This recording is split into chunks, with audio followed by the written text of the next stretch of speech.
हमारा चिंतन गीता अध्याय 10 पर शुरू हुआ कल से। पूर्वावलोकन हो रहा है, नींव बन रही है, फाउंडेशन बन रहा है। जितना मजबूत फाउंडेशन होगा,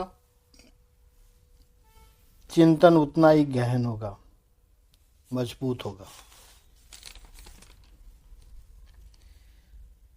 नम्रता से जो हमारी बात चल रही है, कल भी इसके विषय में हमारी बात चल रही थी कि एक बात कहें कि विश्व में जो चिंतन हुआ है उसकी नींव, उसके कुछ असर, उसके सीड, उसके बीज आपको भारतीय दर्शन में अवश्य मिलेंगे।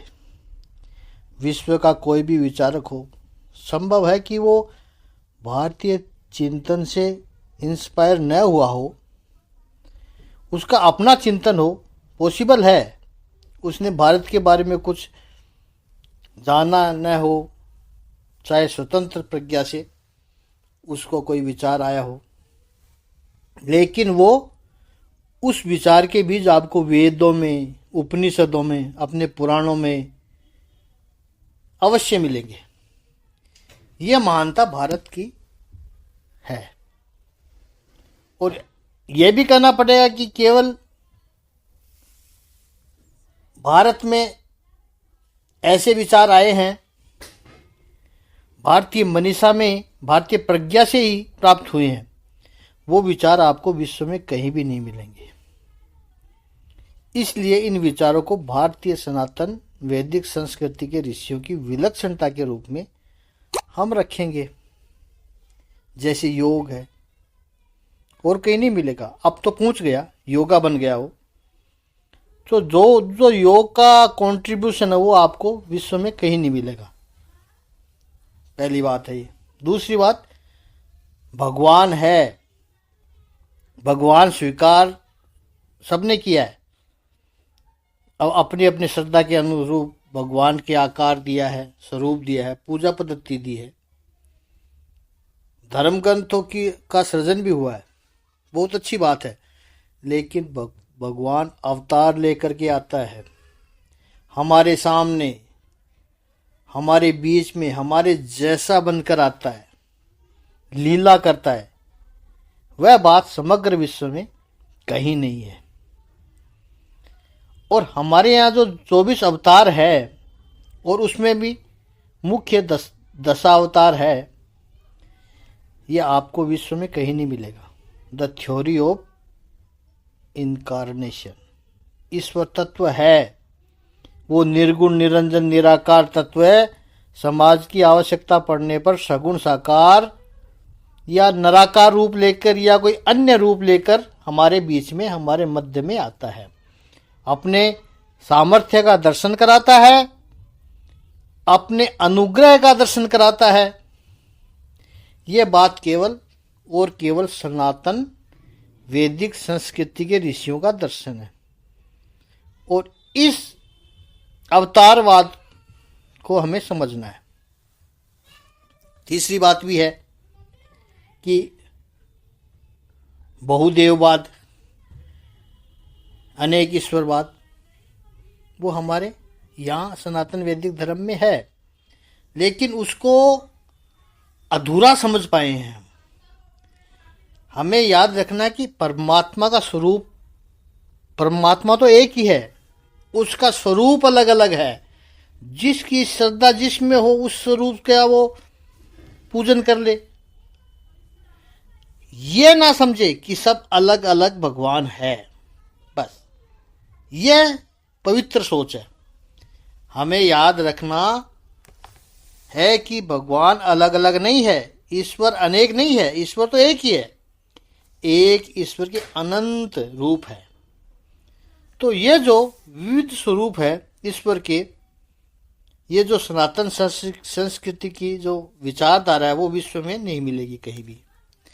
देखिए आप, विश्व में धर्म बहुत है, धर्म के अंदर संप्रदाय भी बहुत है, उनके अंदर भी झगड़ा बहुत है, मतांतर बहुत है, लेकिन उनमें एक बात जरूर देखी गई है कि उनका भगवान एक है। हमारे यहाँ तो मंदिर में जाओ तो पूरे मंदिर में बोर्ड ऑफ डायरेक्टर की मीटिंग बैठी हुई मिलेगी। उस स्वरूप को, उस थ्योरी को समझने के लिए यह अध्याय अत्यंत उपयोगी है। ईश्वर एक ही है, उसके स्वरूप अलग अलग है, जड़ में, चेतन में, सभी में, अत्र तत्र सर्वत्र जहाँ भी हमारी दृष्टि पड़ती है वहाँ पर जो विशेष प्रभावी तत्व है, extraordinary element, extraordinary prowess, वो जहाँ दिखाई पड़ते हैं उसे हमने भगवान की विभूति के रूप में माना है। और ये सारी विभूतियाँ आदरणीय तो है ही, पूज्य भी है। और इसलिए उसमें हमने देवता का आह्वान किया है कि उस विभूति में हमें देव दिखाई पड़ते हैं। इस अर्थ में इस अध्याय का नाम विभूति योग है। तात्विक दृष्टि से कहें तो ईश्वर दर्शन के 3 क्रम है। ईश्वर की अनुभूति के, जिसको कहते हैं रियलाइजेशन ऑफ गॉड, और साक्षात्कार भी कह सकते हैं। ये 3 भूमिकाएं हैं, 3 स्टेप्स है इसके। पहला विभूति, विभूति दर्शन, जहां कुछ विलक्षण दिखाई पड़े वो विभूति दर्शन। दूसरा विश्व रूप दर्शन, और तीसरा भक्ति के माध्यम से भगवत रूप दर्शन। विभूति दर्शन, विश्व रूप दर्शन और भगवत रूप दर्शन। और यह बात भगवत गीता में 3 अध्याय में क्रमशः आई है। 10वां अध्याय जो हम आरंभ कर रहे हैं वो विभूति दर्शन है। 11वां अध्याय विश्व रूप दर्शन है और 12वां अध्याय भक्ति रूप है, भगवत रूप का दर्शन है। तो आज आओ पहले 10वें अध्याय का पहला श्लोक दे ही लेते हैं, फिर उस पर चर्चा आगे बढ़ाएंगे। एक एक चरण, जो हमारा नियम है कि एक एक चरण हम श्लोक का लेते हैं। श्री भगवान उवाच भूय एव महाभावो शृणु मे परमं वचः यतेऽहं प्रीयमाणाय वक्ष्यामि हितकाम्यया। काम्यया, श्री भगवान ने कहा, हे महाभाव अर्जुन, और आगे सुनो, चूंकि तुम मेरे प्रिय सखा हो, अतः मैं तुम्हारे लाभ के लिए ऐसा ज्ञान प्रदान करूंगा जो अभी तक मेरे द्वारा बताए गए ज्ञान से श्रेष्ठ होगा। ये इसका शाब्दिक अर्थ है। भगवान कहते हैं, भगवान उवाच यानी भगवान कहते हैं, भू एव महाबाहो, अर्जुन को संबोधन किया है महाबाहो। इसका अर्थ देखेंगे हम। मैं परमम वच भूव एव शृणु, मैं मेरे परम वचन, सुप्रीम वचन, श्रेष्ठ वचन, भूय यानी फिर से, वंस अगेन, शृणु यानी सुनो, यते हम प्रियमाणाय, जिसमें मुझसे अत्यंत प्रेम रखने वाले तुमसे, तुम्हारे लिए, वक्ष्यामि हित काम्य या, तुम्हारे कल्याण की कामना से, तुम्हारे कल्याण की अभिलाषा से, तुम्हारा हित हो, इसलिए वक्ष्यामि कहूँगा। ये वचन क्यों कहे जाते हैं? बड़ा ही प्यारा श्लोक है। ये सबसे पहले तो भगवान अर्जुन को संबोधन किया है महाभाव। एक एक चीज को समझते हैं। क्यों? महाभाव का लिटरल अर्थ होता है महा यानी लंबे, बड़े, महान, बाहो यानी भुजा, हाथ। तो जिसके हाथ बड़े हैं, जिसके हाथ लंबे हैं, जिसके हाथ प्रभावी है, ऐसे महाभाव। हाथ ये हमारा कर्मेंद्रिय का प्रतीक माना जाता है। मनुष्य के अधिकतर जो कर्म होते हैं वह पूरे शरीर से होते हैं वैसे तो, लेकिन परसेंटेज वाइज भी अगर देखने जाओगे तो अपने 70% अपने जो काम होते हैं वो हाथ से ही होते हैं। महाभाव तो जो पराक्रमी है, यहाँ महाभाव शब्द के दो संदर्भ है। अतीत के रूप में अर्जुन अपना बल सिद्ध कर चुका है। कब? विशेष करके महाभारत में प्रमाण है जब दुर्योधन ने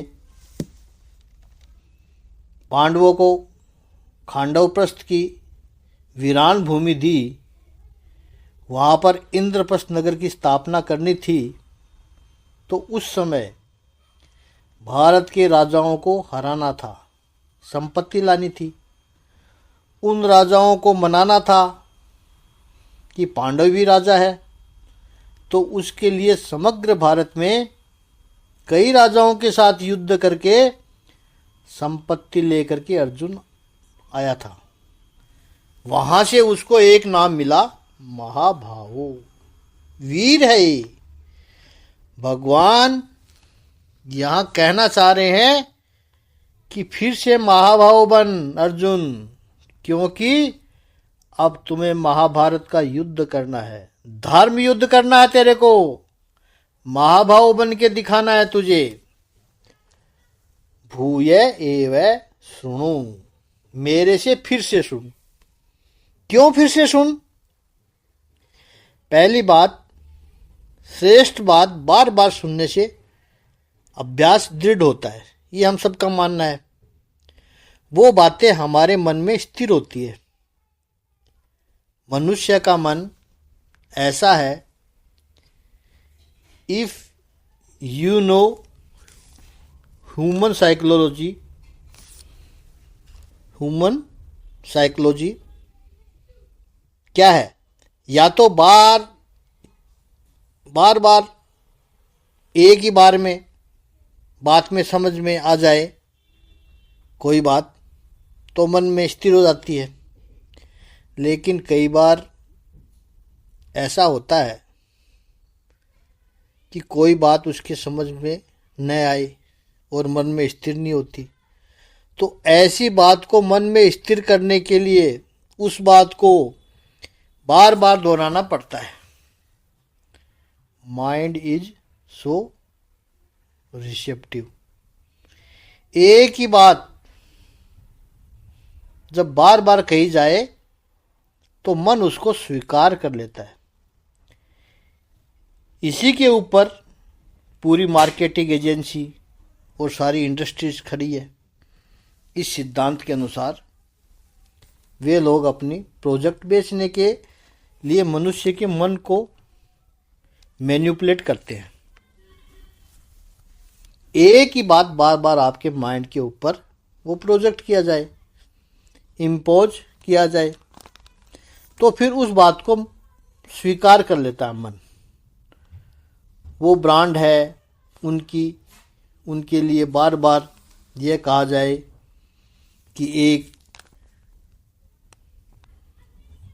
ये ब्रांड बहुत अच्छा है, बहुत अच्छा है।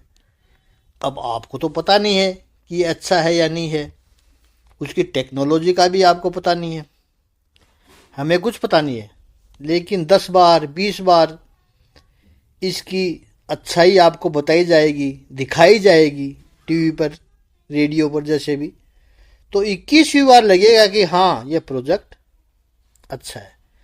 आप इसकी डिटेल में नहीं गए, कोई अभ्यास नहीं किया, कोई तहकीकात भी नहीं की, बस केवल 20 बार सुना, देखा, तो वो आपके मन में स्थिर हो गया। शायद फिर आप दूसरों से भी कहोगे ले लो ये अच्छा होता है, आपको पता भी नहीं चला और ये प्रोडक्ट आपके मन में स्थिर कर दिया गया मार्केटिंग के माध्यम से। अब ये इंडस्ट्री वाले तो अपने स्वार्थ के लिए, अपने बिजनेस के लिए करते हैं, भगवान यहाँ पर भूय एव इसलिए करते हैं कि ये अध्यात्म के उच्च रहस्य आवश्यक नहीं है कि पहली बार सुनकर ही सभी के मन में स्थिर हो जाए। 2 साल के, 5 साल के बाद में या समयांतर में वो समझ में आए, तब आप स्वीकार करें, तब समय तो चला गया।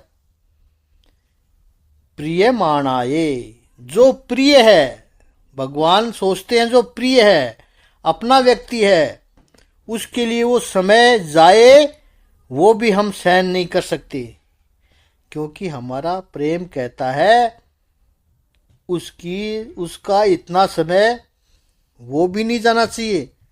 2 वर्ष के बाद उसकी समझ में आएगी बात, तब वो आचरण करे, तो वो 2 वर्ष तक आचरण नहीं करेगा तो उसको नुकसान हो जाएगा।